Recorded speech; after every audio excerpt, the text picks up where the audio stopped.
you down in front here, right? Oh, I don't know if I like this. I'm 3 feet short. No. You got more to the car. Give me the one. Give me the man.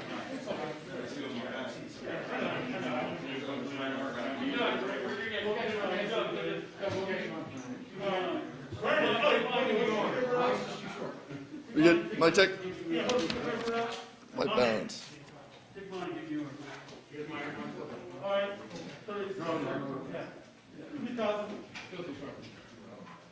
I've got one of, Good, Bob. You ready? 30,000 there, man?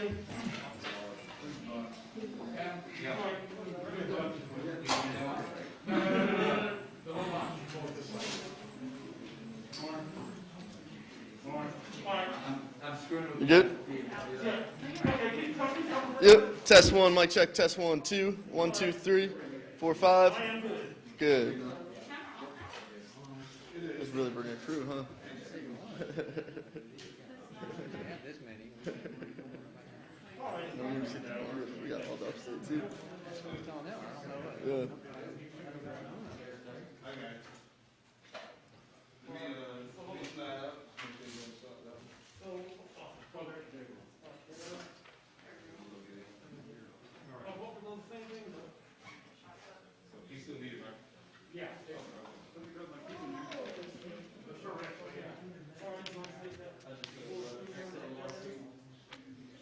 Mic check. 1, 2. 1, 2, 3, 4, 5.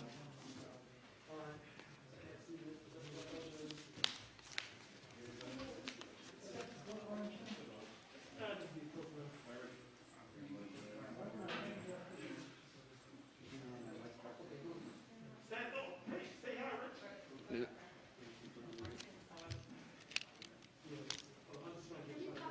Of course. Test 1, test 2, 3, 4, 5, 6, 7, 8, 9, 10.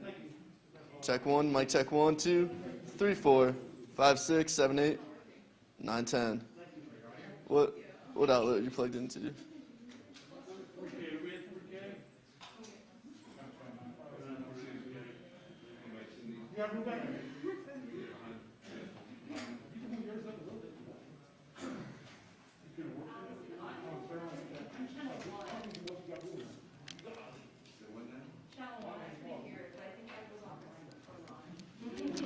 Test 1, test 2, 3, 4, 5, 6, 7, 8, 9, 10. Test 1, 2, 3, 4, 5, 6, 7, 8, 9, 10.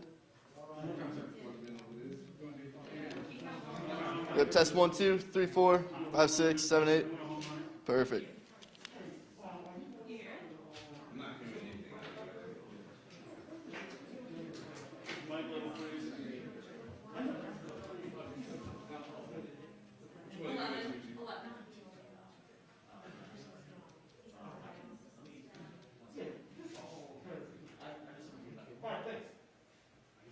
Test 1, 2, 3, 4, 5, 6, 7, 8, 9, 10.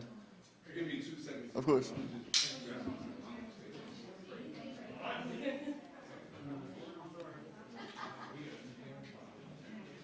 I'm sorry, can you just keep talking? Of course. Test 1, 2, 3, 4, 5, 6, 7, 8, 9, 10. Test 1, 2, 3, 4, 5, 6, 7, 8, 9, 10, 11, 12, 13, 14, 15. Test 1, 2, 3, 4, 5, 6, 7, 8, 9, 10. Test 1, 2, 3, 4, 5, 6, 7, 8, 9, and 10. Test 1, 2, 3, 4, 5, 6, 7, 8, 9, 10.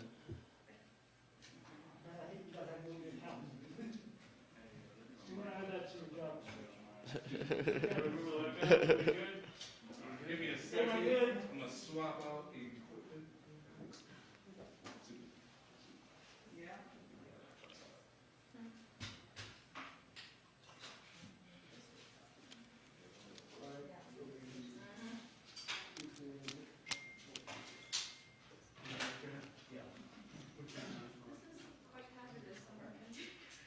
Sit over there by the couch.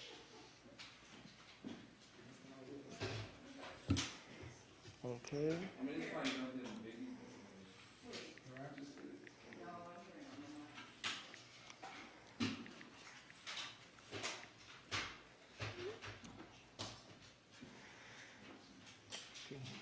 See right there. Okay.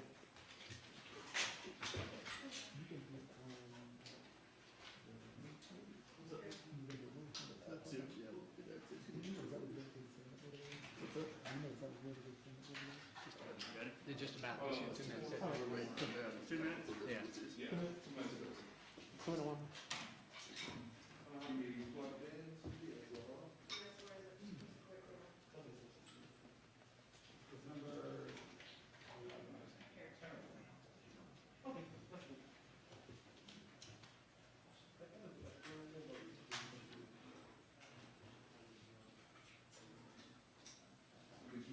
Yes, sir. Mic check. 1, 2, 3, 4, 5. Good. 6, 7, 8. Levels good. Everybody good? We all good to go. Perfect. About 2 minutes.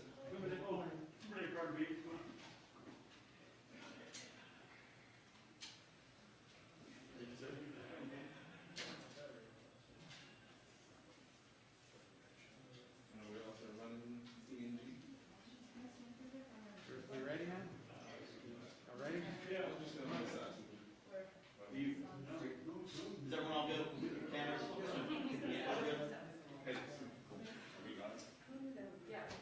We good? Okay. Everybody good?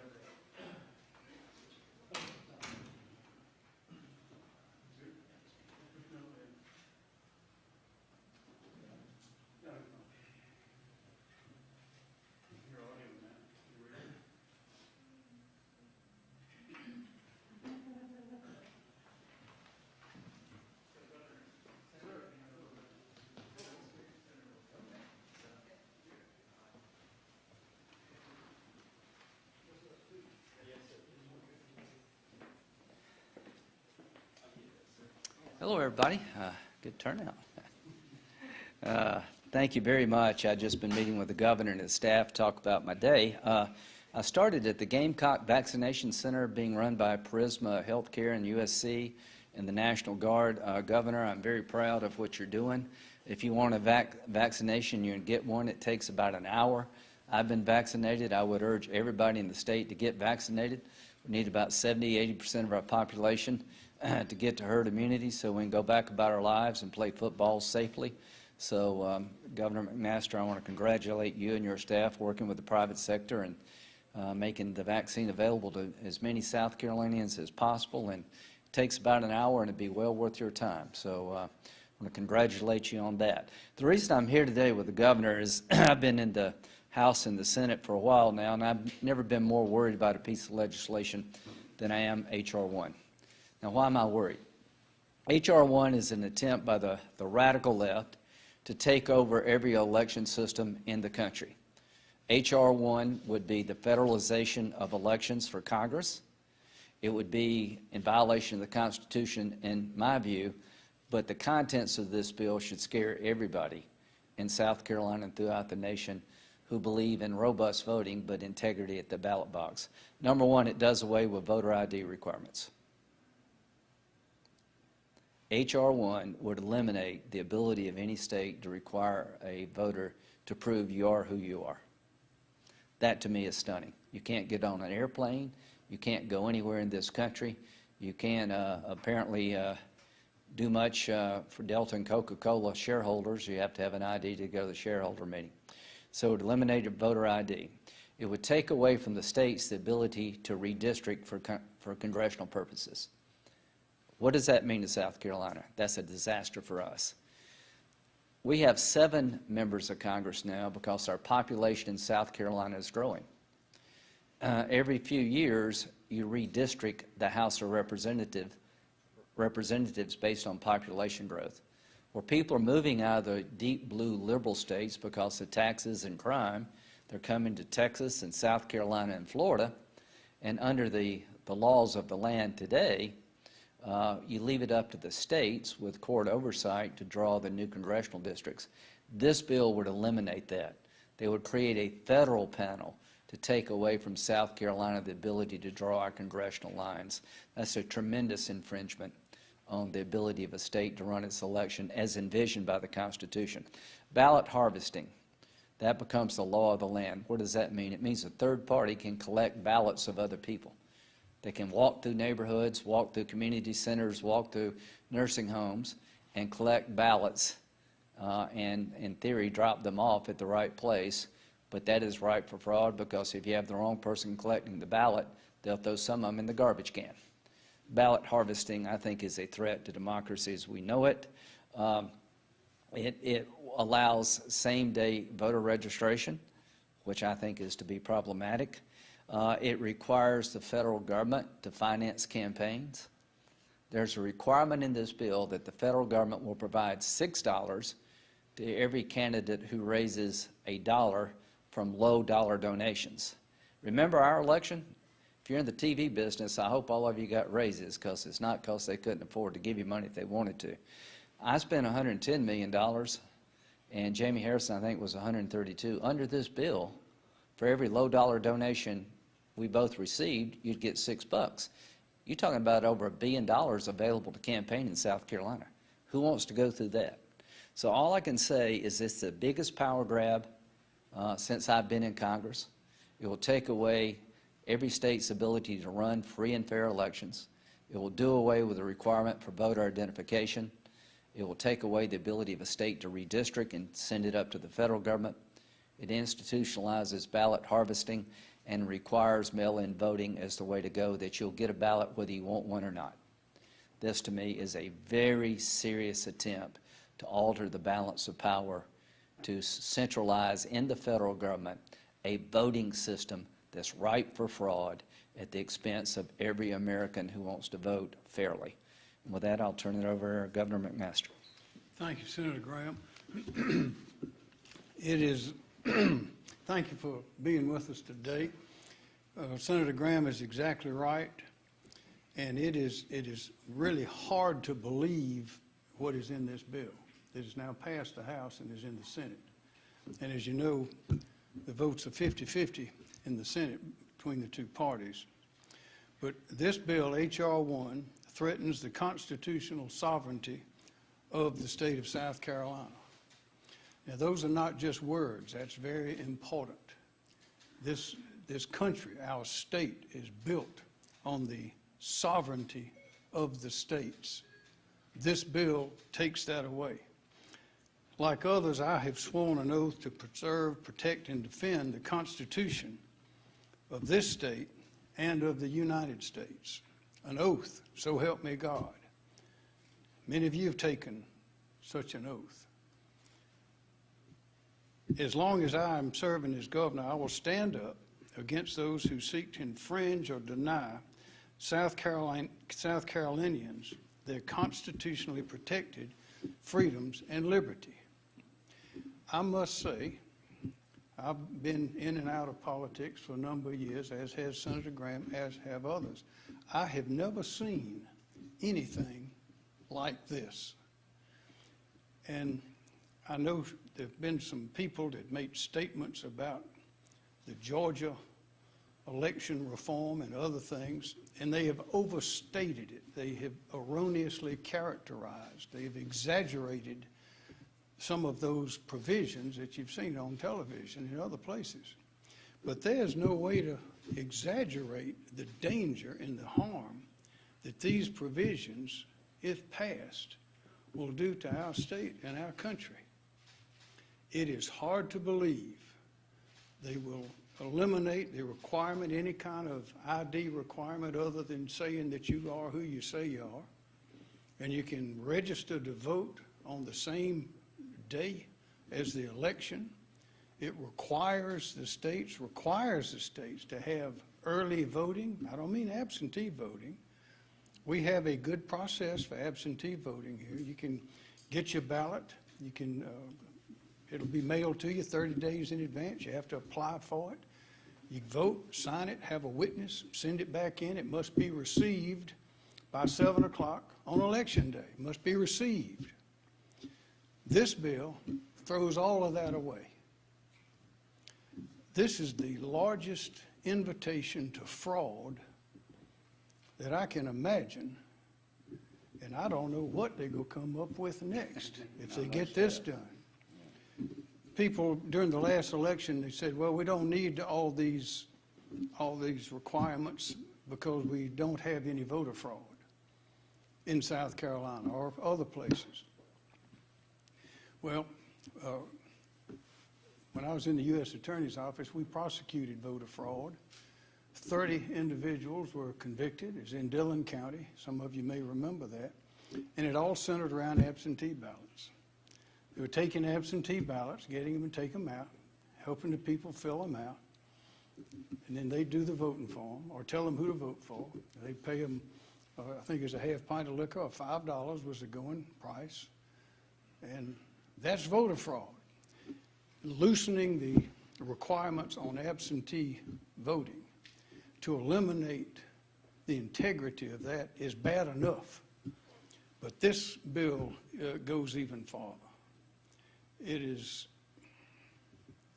hard to believe that this bill has actually passed the House of Representatives of the United States of America. It is hard to believe.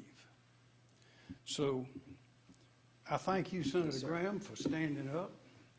I know that there are many of your colleagues there that will stand up against this, and we will certainly support you and stand up here as well. Again, this is not an exaggeration. This is breathtaking in its destruction to the integrity of our election system. Any questions? Yeah, thank you. Governor, South Carolina has not seen the type of sweeping legislation that was passed into law like in Georgia. I'm wondering, do you feel like the state's election laws need to change at all? And if so, what is the legislation need to do? Yeah, I think we need to, Speaker Lucas has a bill in that would require each of the county election offices to operate under the same procedures under the State Election Commission. They ought to be doing that. There was confusion on verifying signatures and a lot of other things. We need to have a consistent system around the state. We need to do that. But one reason we didn't have the problems they had in other states is we went after it when it came up, when there was an effort to remove the witness signature from absentee ballots. We fought that in court, took it all the way to the Supreme Court and won. I wish other states had done the same thing, had gotten into it earlier and had been able to push their way through the court system.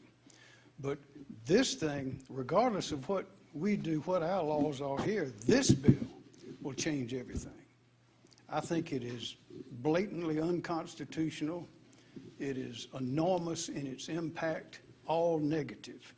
We want to have robust, fair, easy, convenient voting, but it must have integrity. Corruption has no place in the election process, much less being invited by a bill in the Congress. It is really, it's breathtaking to think of the impact that this will have if it passes. Yes, sir. Senator Graham, there's a lot of national conversation about whether Senator Joe Manchin would vote on this. I know he's an important vote. What's your sense about where he stands on this? Well, so that's really good. So here's what's going on from my point of view. They're going after Georgia as being Jim Crow 2.0. Why? They'll be going after Texas next. What they're doing in Georgia is allow you 17 days to vote.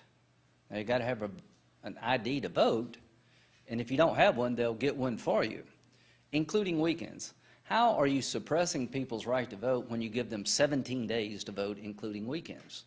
So the bottom line to me is that they're setting up H.R. 1 for passage by saying that states like Texas and Georgia and maybe South Carolina be next, I don't know, that we have to have a national voting standard because these states like Georgia are suppressing the vote based on along racial lines.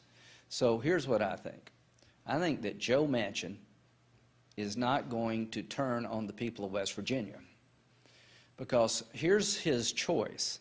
Allow the people of West Virginia to conduct elections, or allow the federal government to take over the election system for every American and impose upon every state like West Virginia insane requirements.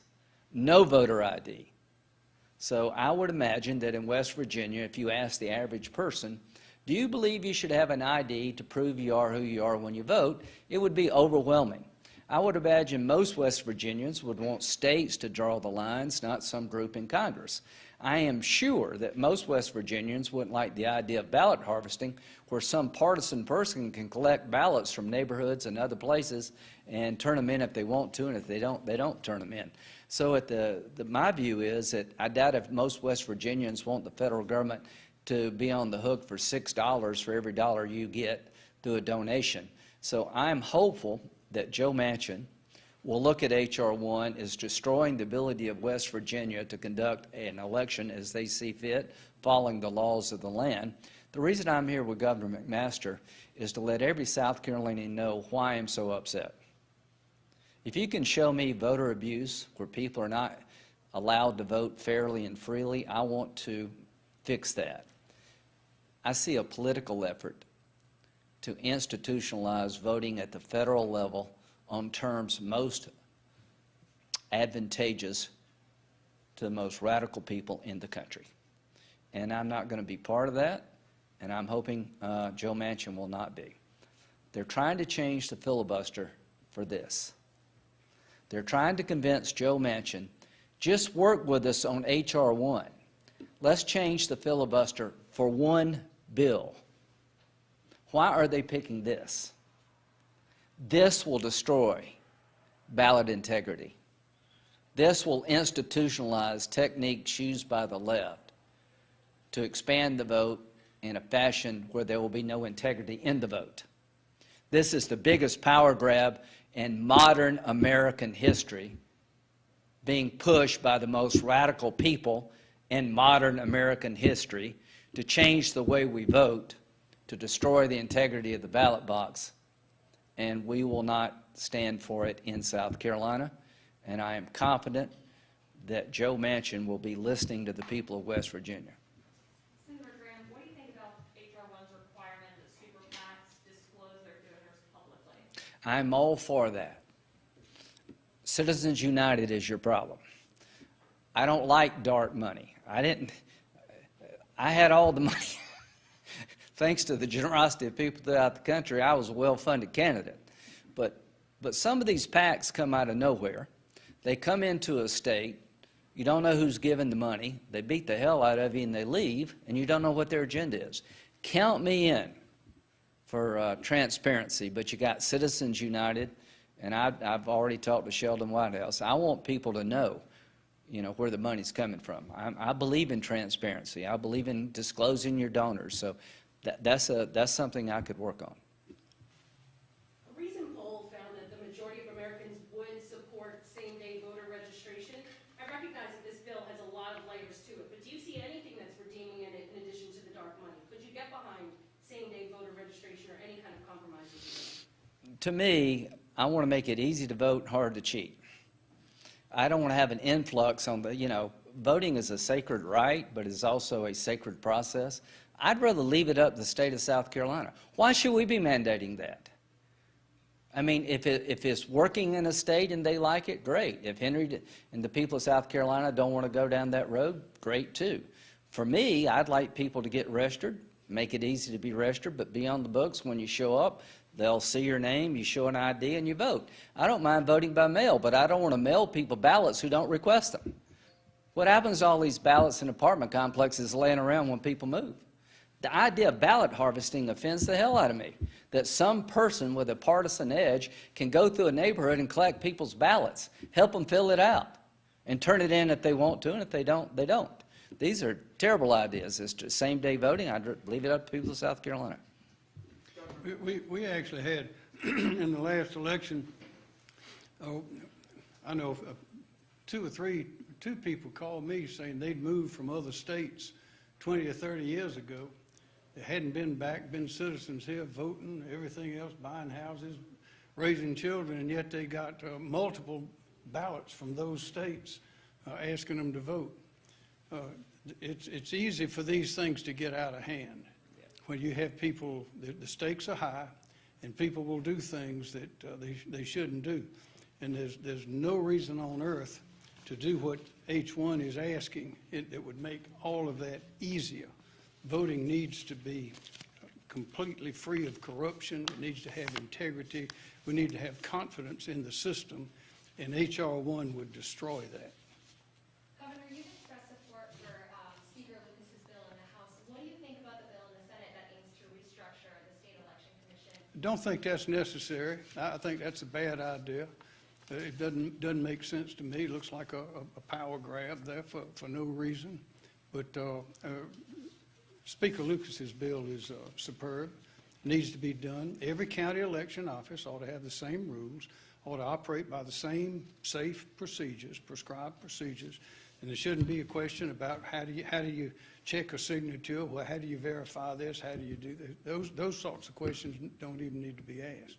Yes, sir. Has there been a meeting of House Senate leadership along with you to discuss ways compromise? Not compromise. We've discussed it with the Speaker, and we've made our views known to the Senate. As far as the elections director, there's been a lot of frustration from State House leaders about how she handled the letters last year, the lawsuits, and I'm wondering whether you have confidence in the state elections director. Well, I think those letters were very unfortunate. I know their conversations have been going on about that since then and are continuing. Do you have confidence in her ability? Well, I think there are conversations going on among various parties about the Election Commission in general and things you mentioned in particular. And Senator Graham, you've mentioned in the past, especially after January 6th, that Joe Biden is in the White House right now. He is the standing president. There are still some South Carolinians who do question federal elections. To that, what do you say, and to anything that there was actually not only people that were supporters of then President Trump who were there on January 6th? Well, number one, I voted to certify the election results. Under our Constitution, the role of the Congress is to basically to count the electoral votes certified by the states. When there's a conflict in a state electoral, when you have two sets that are contrary to each other, then Congress has a role trying to figure it out. But I voted to certify the election results in Georgia. Having said that, the consent decree, where you really didn't have to have a signature before you applied for the ballot, was problematic. They have signature verification problems in Georgia that were obvious to me, but they went to court, and the system worked, and Joe Biden won the election. What I'm worried about is 2022.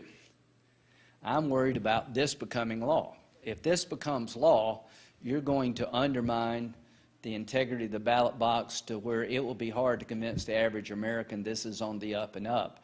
Because the average American, regardless of party, believes you should be able to prove you are who you are.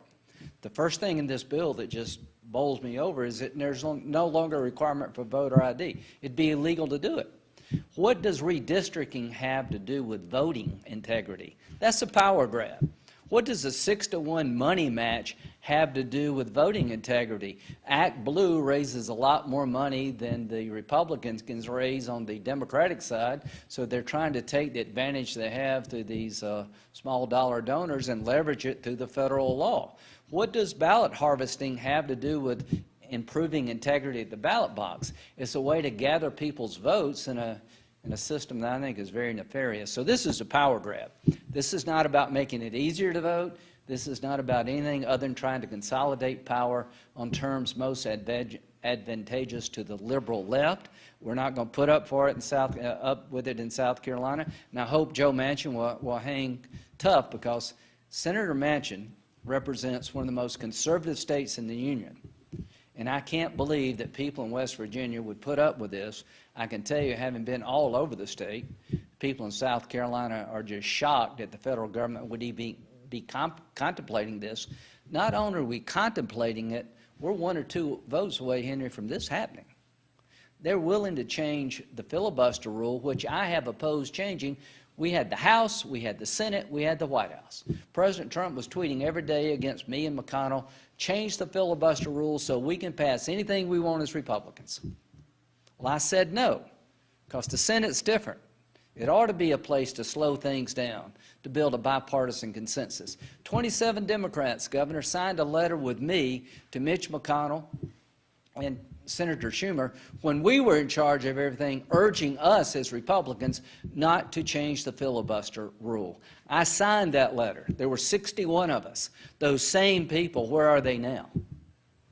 Sounds a lot like me voting for their judges and they destroying Kavanaugh. Well, I'm pretty tired of that.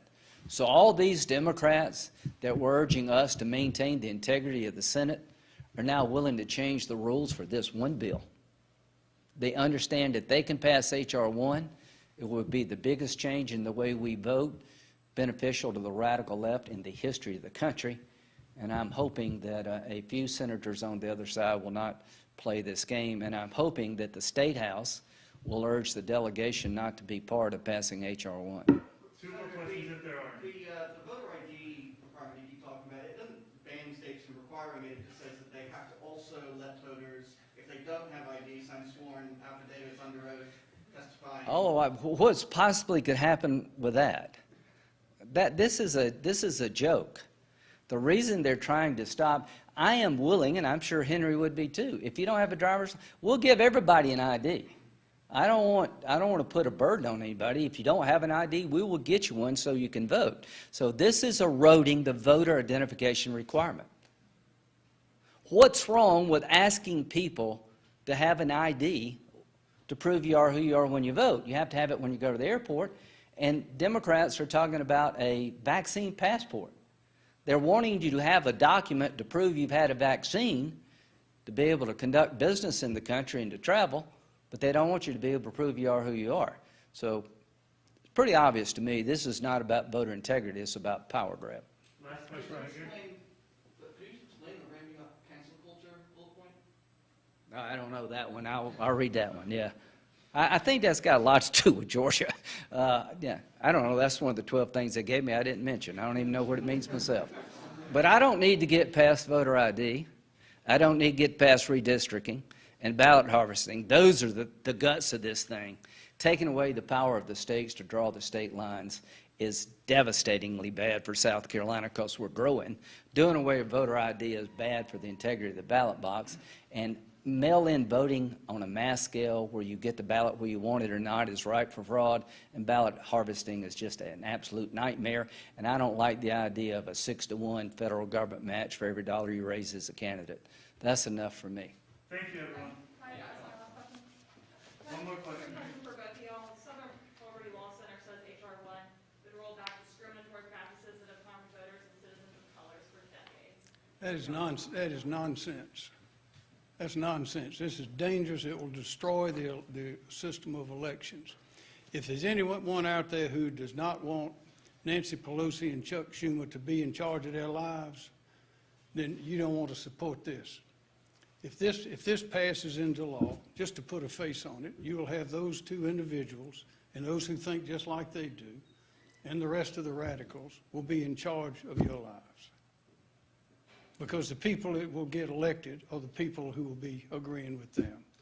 If I could just put a fine point on it. You know, I voted for criminal justice reform, the First Step Act. There are a lot of African American and Hispanic men who've been put in jail for a very long time because of 3 strikes and outlaw. If there are certain parts of this country, your chance to encounter the cops is greater than other places. Your economic situation has a lot to do with whether or not you're going to be exposed to crime. That's just a fact. I'd like to change systems. I was working with Senator Scott to do something about police reform. At the end of the day, they're calling all of us racist because we won't give in to this power grab. They play the race card morning, noon, and night. I am tired of it. I think it's cheap. I think it's sick for the President of the United States, Joe Biden, who's been a friend for years, to say that what they're doing in Georgia is Jim Crow 2.0. Some of you have got families that lived through Jim Crow, where people were beaten, deterred from voting, poll taxes, literacy test, institutional efforts to keep black people from voting. The highest voter participation in the country in the last election. And I'm proud of that. I want every eligible voter to be able to vote, but I want you to do it in a way that we have confidence in the results. So playing the race card is not going to work here. To Major League Baseball, you don't know what you're talking about. You're moving the All-Star game that has less voting opportunities in Colorado than they will in Georgia. This is not going to work. Our friends in Georgia are revamping their voting system in a way that makes sense to me, requiring a voter identification even if you do mail-in balloting. Bottom line here, folks, this is an effort by the left to paint any opposition, Southern Poverty Law Center included, to H.R. 1 to equate that you're a racist. It is not going to work. This is 2021. Count me in for robust voting. Count me in for everybody being able to vote, but I want to make sure they do it without cheating. And that's what this is about. Thank you, everyone. Thank you.